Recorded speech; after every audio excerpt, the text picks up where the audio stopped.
Hello everyone, welcome to Decoding. In today's video, we are going to solve array-based two-sum problem. So the problem statement says that we have been given an array of integers nums. As you can see in the solution also in the function, they have defined the array as nums, or in Python we use lists as arrays because there are no such things like arrays in Python. Alright, and we have also been given an integer variable which is they said as target. But the thing is that we have to return the indices of two numbers such that the pair added up to the target value, the pair that we find out from the array, it adds up to the target value. So let us take an example as this. If we think of an example, we take the example from LeetCode 2, 11, 7, 11 and 15. We are taking the example number 1. So yeah, they are saying that first of all, let me explain you what does array stands for. So in terms of data structures, array stores the data in contiguous locations. So what does contiguous locations means? Supposing that we have this data, we have this memory. So contiguous location means the continuous locations, like this 2, 7, 11 and 15 will be stored like 2, then coming 7, then 11 and then 15. So you got to know the basic about array. The problem says that we have a target value. The target value was 9 in that example. So we have to get a pair out of this array that matches up to the target value after adding them. Alright, let's think of what pairs can 2, 7, 11 and 15 combine to. So 2 can be added with 7, 2 can be added with 11, 2 can also be added with 15. But we are not adding 2 with itself because that will not make a pair. We are adding to itself.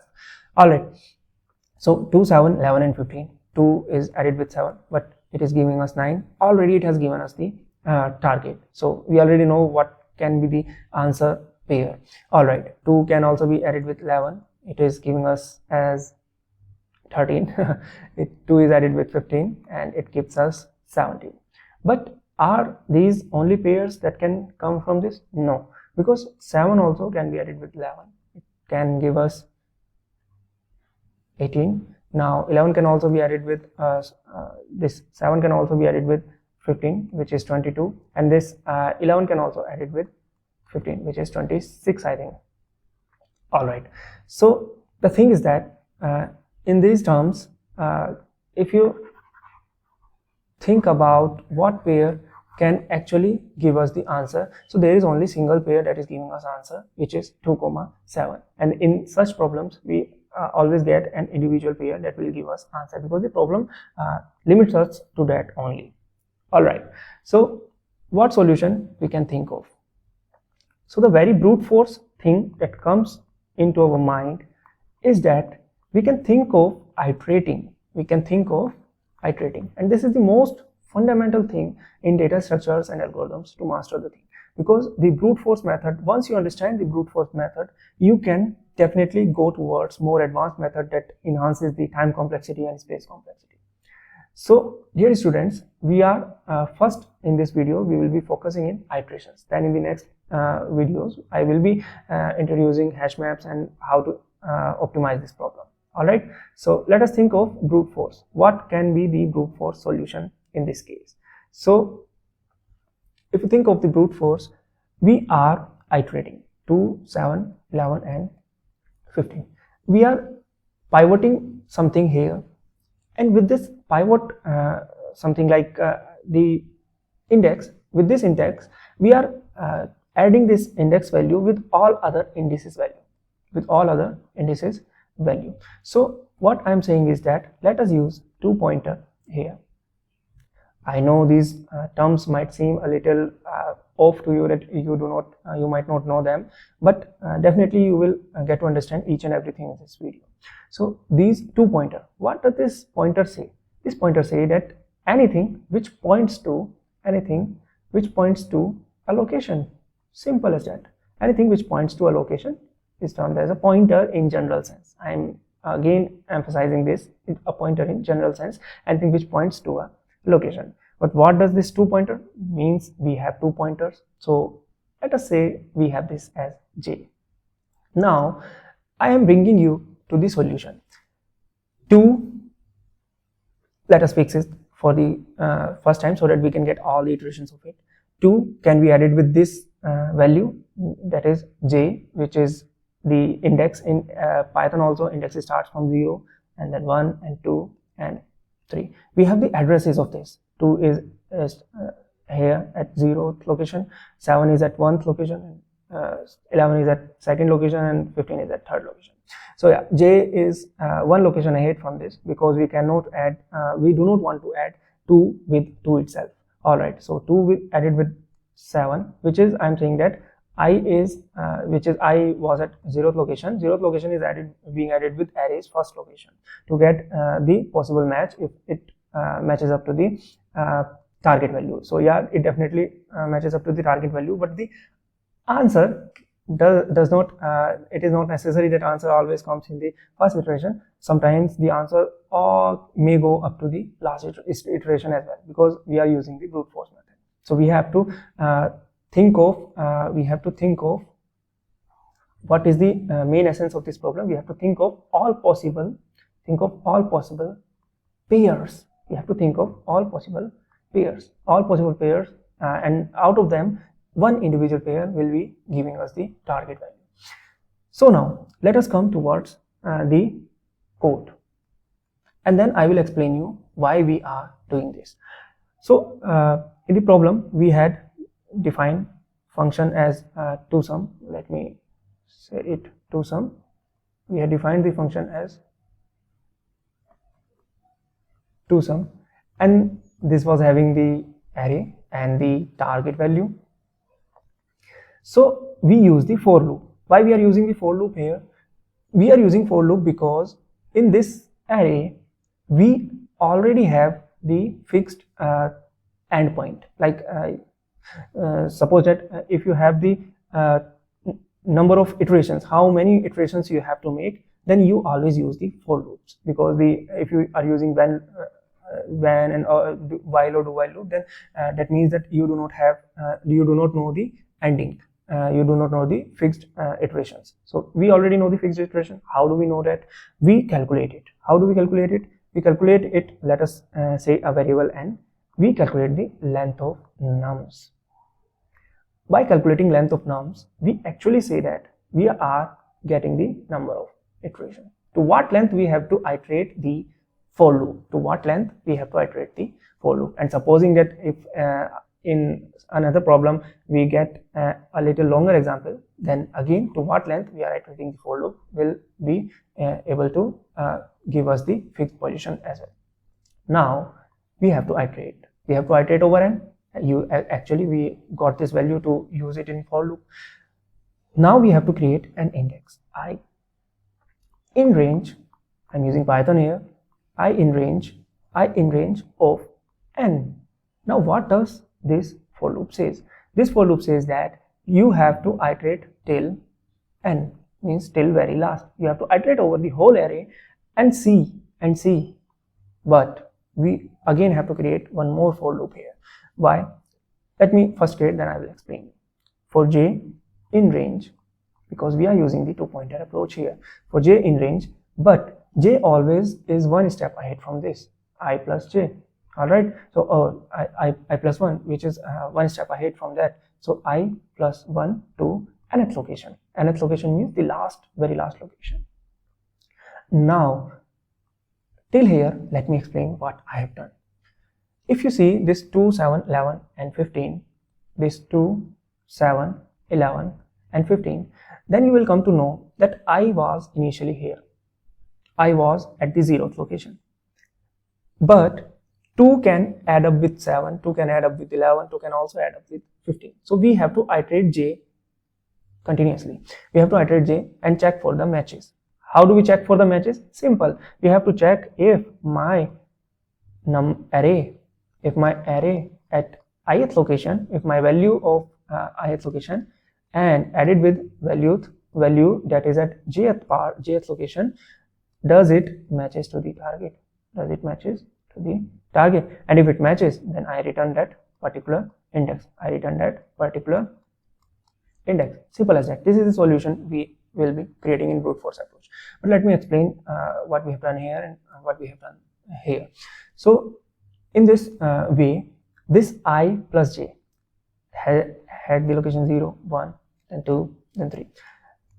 Now this I, we are pivoting it, or we are say that we are fixing it, and this j is iterating because this loop is iterating. Now if j is at 1st location of the array, then 2 is, which is nums of I, that is 2. The value nums of I means nums of I, nums of 0, which is 2.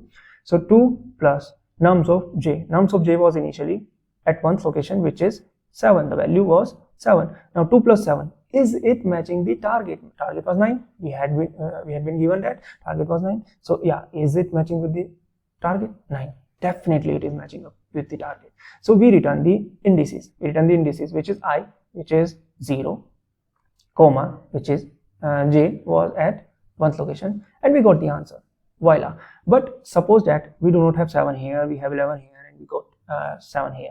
Let us say this. Alright, we had 15 here and 7 there. So what should it be like? Let me create it once again. It is j, it is 15, and it is 7. Now let's test your ability to understand the problem, how you can think of. Now let us iterate over the array. For I in range n, so I initially goes to 0, and I should go 0 to n. Definitely it will go from 0 to n. So when I was 0, j was 1. Alright, and at 1st location, at 0th location was 2, at 1st location was 15, but 2 comma 15 was 17. Does it matches to 9, which is false? So this is not our correct indices of answer, which is 0 comma 1 is not our answer. Now when I was still 0, j was something, was 2. How you gonna say that it becomes 2? Because definitely we are iterating j in range. If j in range I plus 1 comma n, so I plus 1 comma n, I plus 1 means 1st to n. J is iterating over 1 to n, and from 1 to n we will be using this statement iteratively. We will be catching, we will be trying this again and again. That is why it is told as brute force approach. So yeah, now if j becomes 2, then the location at the value at 2th location was 11, the 2nd location was 11. Now ith value remains same and the jth value changes, which is 2 comma 11 is 13. Is it matches to the target? False. Now when it comes to 3rd location, which is our value as 7, then 2 plus 7 gives us 9. And is it equal to 9? Definitely true. So as you said that it was still 0, it was still 0, it was still 0. So 0 comma 2, 0 comma 3. So what is our answer? So our answer now there should be 0 comma 3. I think guys you have understood what we are solving here. Actually let me come to the problem and let's code it, because coding makes the understanding more clear. So we have been given the toSum as the function. It is already defined in the class.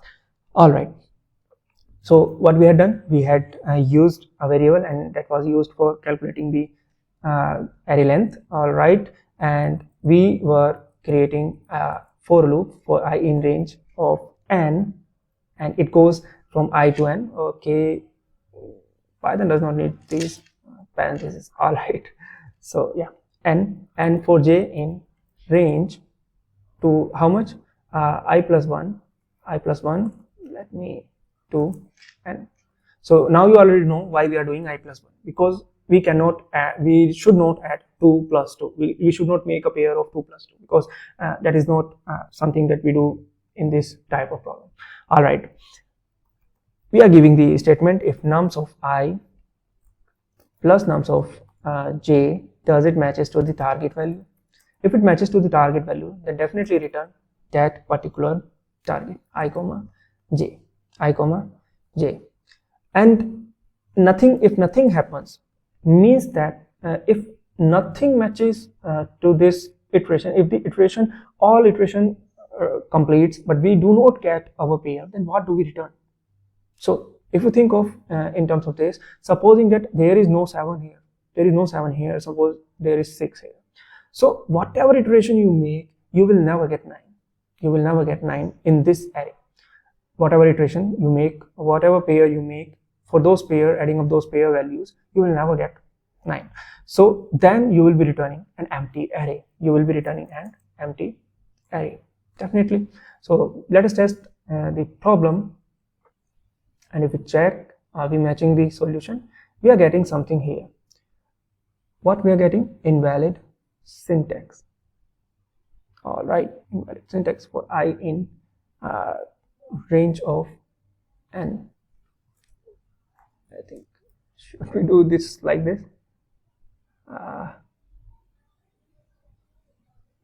All right, the range functions takes the parenthesis. I'm very sorry about that. So okay, all right, we have been our cases have been completed, and we got success here because we are getting the expected answer as 0, 1. The target was 9 because there the address is 0, 1, and in the case 2 also 3 to 4 we have the target which is 2, 4, which will give us 1, 2. Definitely we are getting 1, 2 here. So this was the brute force approach that you can follow. Now let's come towards, let me submit it first. What you will see here is the complexity. I think definitely we are memory efficient, but we are only beating 71.92%. If we analyze the complexity, if it is not pro model, I think, all right, we had the space complexity definitely as 0, 1. So why the space complexity is 0, 1? Because if you see this solution, you will see that we are only using variable.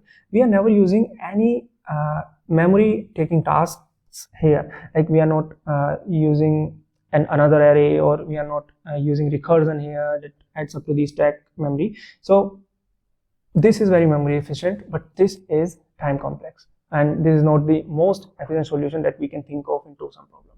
If you see this, I in range n. So if you see, let us calculate the time complexity of this. So what does time complexity stands for? As this is the very first problem, it will go a little longer because I am explaining you little things that can definitely help you in further problem solving approaches.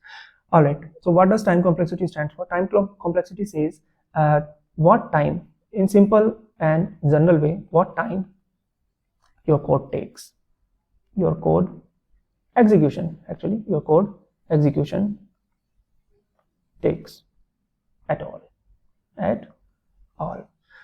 What times, the max, what max time your code might take. So if we always think in the worst case, although there are average time complexity, there are best case time complexity, but you always know the world always looks for the worst. So this worst case scenario, if we think of, then to how much this loop that we had created go. Let us think of this first loop, to how much it can go. So I in range n means that I can go from here till the very end. So if you think of this, it is actually going till n. So I can iterate up to n. In the best case, I can be only 1, or I can be only the 0, which is the only 1, which is adding up to the constant. But in the max possible, in the worst possible way, to what extent I can go is n. Now again, that we had created j in range of I plus 1 till n. So definitely I think you got the answer here also, that the time complexity is matching up here as 0 of. Now let me tell you something. Think of this, come backwards, n minus 1, n minus 2. To what value j is going? J is going till I. No, j is going till I minus 1, because I can go to n. Okay, so I minus definitely sorry, so it is actually n minus I. Why we are saying that n minus I? Because n minus I is this one, and then this is I think you got something here, n minus I till I. Let me explain it, let me make it more clear to you what I have done here, n minus I. So if you see, j can iterate from here I plus 1, but in the reverse scenario, actually this I plus 1 is n minus I, because suppose that n is 4, so I can iterate from 0 to 4, but for this instance j can iterate from 1 to 4. Now what do you see here? J can let me say it, you will understand better. Supposing I can iterate from 1 to 4, j can iterate from 2 to 4. All right, 2 to 4. Why we are doing this? Because from 1 cannot be added with the value of itself. All right, so we are iterating it 2 to 4. So the complexity of this is n minus I. Now if we add up to the time complexity, then it will be order of n into order of n minus I. And if we are ignoring this ith part, then it is order of n square, which is definitely taking longer time. It is taking up order of n square. So this was the time complexity, and as the space complexity was order of 1. All right, so this was the problem that we had solved today. I will be coming up with the efficient approach. Till now I have a homework for you. Think of something in terms of hash maps or the hashing. How can we integrate those things into this code, and how can we make the time complexity more and more efficient? Because in the real case scenarios we have a lot of memory, but we do not have a lot of time. What I'm saying is very important. We have a lot of memory, but we do not have a lot of time. This was a hint for you, but I will be coming with the solution. Till then, you have to find out. It is your homework to find out the more efficient approach to solve this to some problem. Till now, thank you very much. Thanks for watching. Signing off, decoding.